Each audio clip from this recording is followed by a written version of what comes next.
我今日要講嘅係籃球及體能訓練器，我係何文樂，澳門培正中學。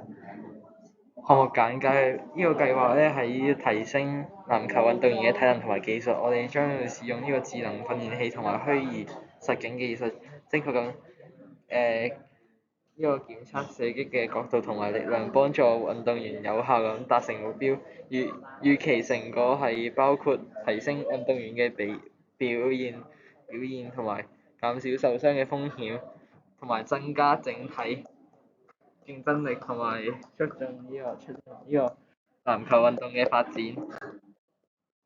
項目背景，除咗呢個專注喺呢個托外咧，我哋會推薦物理治療同埋優質嘅健康生活，並推動慈善工作回饋社會。希望透過運動嘅樂趣，去推動大眾建立更健康同埋更有意義嘅人生。實驗方法，我哋會設計一個籃球訓練計時同埋提醒系統，使用蜂鳴器、OLED 顯示屏同埋 DS1302實時時鐘模組。